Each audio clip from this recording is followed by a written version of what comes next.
Hello, hello, hello. It is Vernee Taylor and grand rising to all you beautiful people. Welcome to the Amplify Her Facebook Live. I'm Vernee Taylor and I'm your host today at 11:30. And we are going to talk about circles.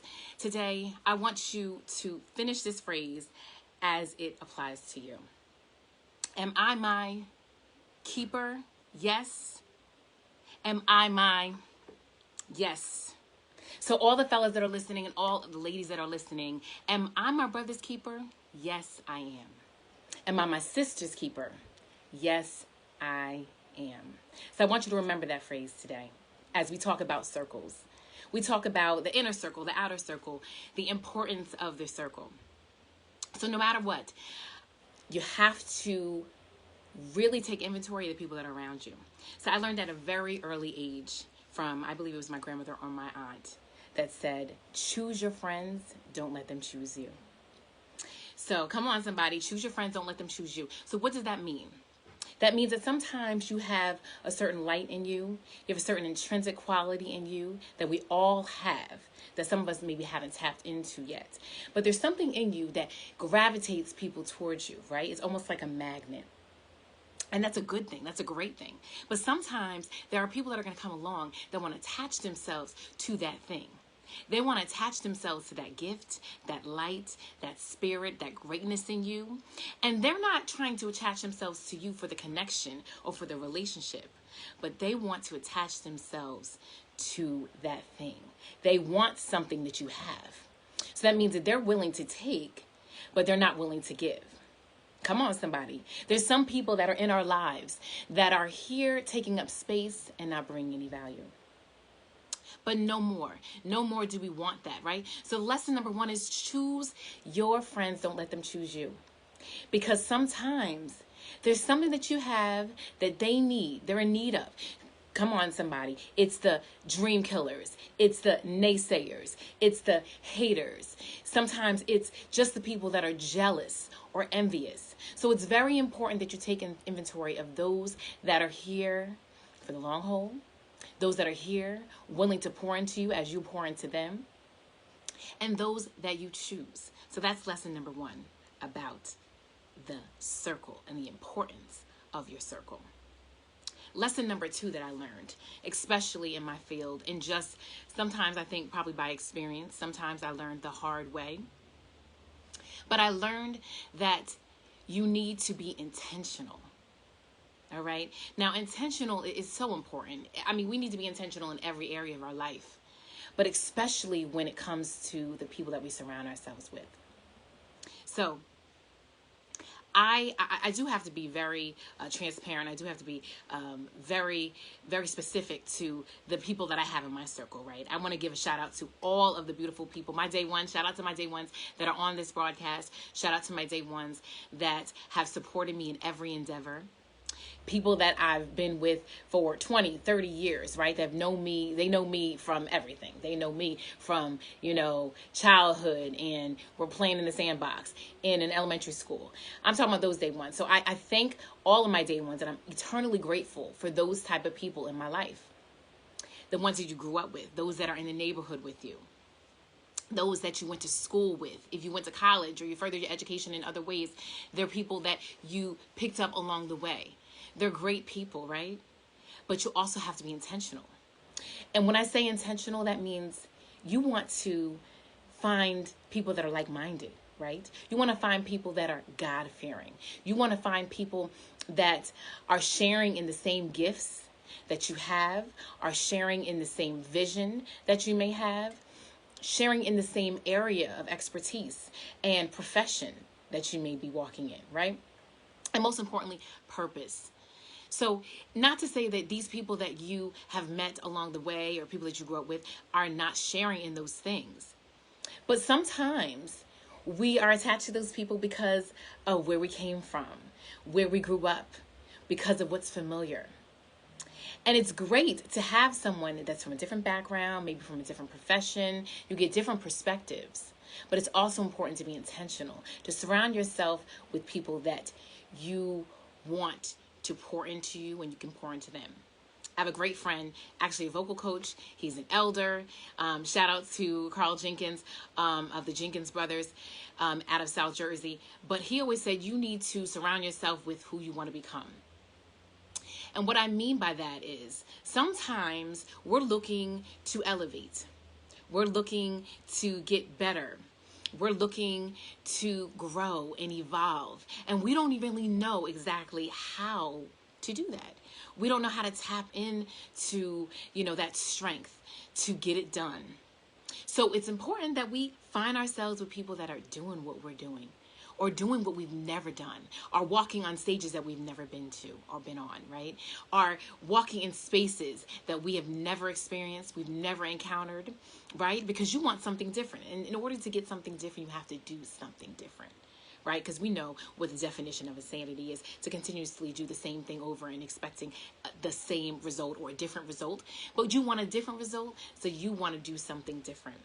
So in that different, you want to be intentional about the people that you have in your life and what they're doing and how they can help elevate you. So I'll give you an example. Right before the pandemic, who knew that we would be here after 9 months, right? We're still here in this space, somewhat in a gray area, somewhat stagnant, stuck, some of us. But then others of us have really dug deep into our purpose, into our passion. And I think that's really important to recognize in this space, right? That we focus on the lemonade, right? And not just the lemons. We focus on the blessings and not just the curse. We focus on the beauty and not just the brokenness. So for myself, I like to speak to a very personal place where I was when we were told that, I think it was March 13th, and life stopped, the world stopped. I didn't know what was going to happen to me. I didn't know how I was going to make it. I was working as a performing artist. I was singing praise and worship at 2 different churches in 2 different areas of New Jersey. I was booked for a production in Brooklyn.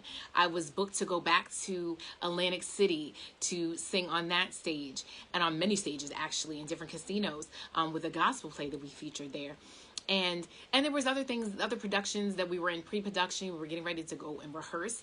And if anybody knows anything about artists, a lot of times it's deferred payment. A lot of times you're, hurry up and wait, right? So the world stopped. All of that work stopped. That means the money, the flow, the income, it stops. And you just don't know what to do. So you know what? I found myself on my knees. Even before the pandemic hit, I found myself going to God, asking him, again, being intentional, lesson number 2, being intentional about God, show me my purpose. Show me where I need to spend my time. Send the right people in my life, those that are not going to just take up space, but are also going to bring value, those that can edify me and speak life into me and lift me up, and I can lift them up, that it's a mutual, beneficial type relationship. Send those type of people to me, Lord. Send the type of opportunities, Lord, that I don't have to go out and look for them. I don't have to chase people. I don't have to beg, but it's going to be aligned with the purpose that you have for me. So it's not to say that, that I wasn't supposed to be singing, I wasn't supposed to be acting, and that wasn't my passion. That's not an area that I can still work within. But it was about, where do I want to put my time where I can make the greatest impact? And I tell you, it opened up a world for me. It opened up the world of speaking. It opened up the world of authorship. As I decided to enroll in a book camp, shout out to Taria Vision Avant, who sponsored me to be a part of her book camp. And I was able to finish my manuscript in 2 days for a book that I did not know that the world was going to so desperately need. Letters to My Father, 7 Steps to Healing from the Loss of a Parent. As we deal with grief, as we deal with loss, I found my purpose in where there was a need. I found my purpose and passion in the place that I was intentional about. God, show me, teach me, bring the right people, and remove the wrong. So let's just recap again. Lesson number 1, choose your friends, don't let them choose you.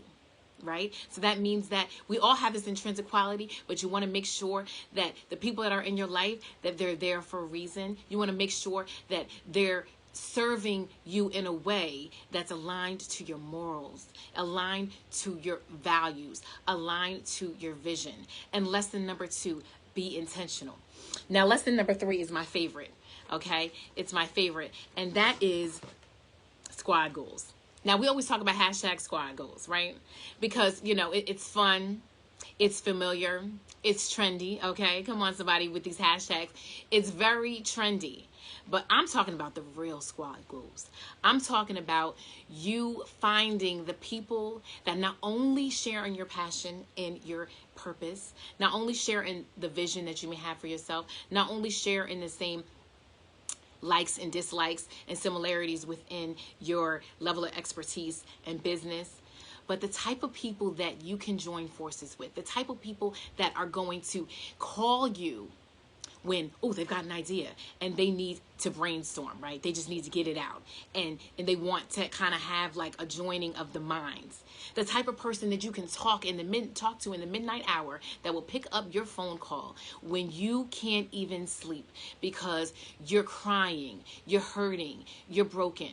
The type of person that can speak a life into you and pray for you when you don't even have the words to utter a prayer to God, help me. The type of people that you can collaborate with, you can join with, people that can lend their platform to you, can lend their expertise and advice and tips to you. The people that you can barter in services and business. And I have learned this. I learned this during this pandemic when I joined the Urban CEOs, when I joined Amplify Her. Thank you to Chanel Spencer, who recommended this group to me. Thank you to Erica Latrice for even creating this platform. Thank you to Taria Vision Avant for her book writing, success, and public speaking masterminds, and all the ways that she has joined beautiful women and men, entrepreneurs and authors, to come together to work with each other. Let's build this wealth together. Let's build this kingdom together. Because we're not just talking about hashtag squad goals. Like, we hang out and, we go to the latest plays and we got our bottles popping and we turning up and we're meeting the fellas or whatever the case may be. We're talking about kingdom building. We're talking about collaboration. We're talking about strategic partnerships. So just to recap again, we were speaking about 3 lessons on this circle, this idea of a circle and the importance of it. Number 1, choose your friends. Don't let them choose you. Number 2, be intentional about the people that you join forces with, that you have in your life, that come into your life. Make sure that they're bringing some type of value. And number 3, hashtag squad goals. Find the people that edify you, people that are aligned with your spirit and your frequency and your energy, that can do so much more than just hang out, do so much more than kiki, do so much more than just vent or gossip, but we're talking about kingdom building. So my name is Vernee Taylor. I'm so blessed to have been a part of this platform. I shout out to all of the women that have come before me and those that are coming after me. I am the founder and CEO of Triple Threat Vision, where we work with mentorship, accountability, you finding your voice and defining your purpose. And in the space of authorship, in the last book that I wrote, Letters to My Father, 7 Steps to Healing from the Loss of a Parent, I help you navigate the space of loss and grief, step into your confidence, and dare to live life on purpose. Thank you for joining me today. I love you.